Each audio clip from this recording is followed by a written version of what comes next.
আসসালামু আলাইকুম এভরিওয়ান। আজকে আমি চিকেন রোস্ট রান্না করে দেখাবো। এটা রেডিমেড মশলা দিয়ে রান্না করব। এই প্রথমবার আমি রেডিমেড মশলা দিয়ে রান্না করতেছি, রাঁধুনি রেডিমেড রোস্টের মশলা। তো আমি যেদিনই রোস্ট রান্না করি আমি গড়ে মশলা তৈরি করে রান্না করি। তো ভাবলাম আজকে দেখি তো প্যাকেটের মশলা দিয়ে রান্না করে। আর এই জন্য আমি প্রথমে হালকা গরম পানি দিয়ে মশলাটাকে ভিজিয়ে নিলাম, তারপরে দিয়ে দিলাম টক দই, তারপর দিলাম বাদাম বাটা, আর ওইদিকে পেঁয়াজ বেরেস্তাও হচ্ছিল। একসাথে দুইটা কাজ করতেছি আর কি, একটু জলদি হওয়ার জন্য।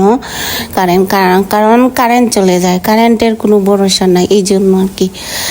তো বাই দ্য ওয়ে এখন আমি পেঁয়াজ ভেজে নিচ্ছি, আর এখানে দিয়ে দিলাম পেঁয়াজ বাটা। পেঁয়াজটা লাল হওয়ার পরে তারপরে রসুন বাটা, আদা বাটা দিয়ে ভালো করে কষিয়ে নেব।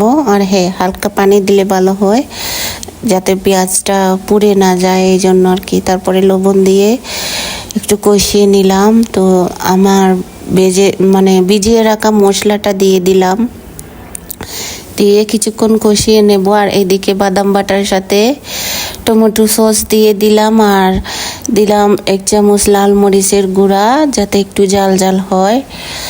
তো এগুলো মিক্স করে এখন দিয়ে দেব বাদাম বাটা, দিয়ে ভালো করে নাড়াচাড়া করে আবারও কষিয়ে নেব। যে কোনো মশলা যত কষাবেন তত মজা। যে কোনো মশলা বলতে মাংসের মশলা, যে কোনো মাংসের মশলা যত কষাবেন তত মজা।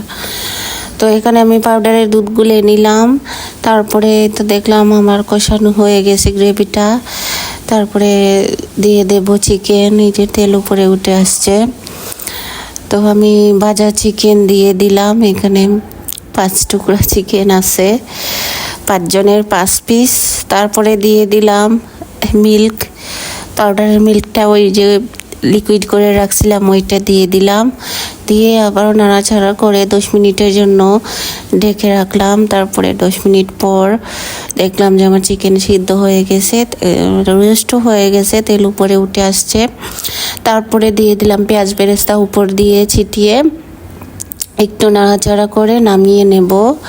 এরকম একটু হালকা ঝুল থাকবে যাতে একটু কমফোর্টেবলি খাওয়া যায় ভাতের সাথে। তো এই তো আমি সার্ভ করে নিলাম একটা প্লেটে, উপর দিয়ে দিলাম পেঁয়াজ বেরেস্তা। আর এখানে কারেন্ট ছিল না, অন্য একটা মোবাইলের লাইট দিয়ে এই ভিডিওটা শেষ করলাম। তো এই তো আমার রোস্ট রান্না হয়ে গেছে, আর রোস্টটা মজাই হয়েছে। আর কেমন লাগলো আপনাদের কাছে জানাবেন কমেন্ট করে। আল্লাহ হাফেজ।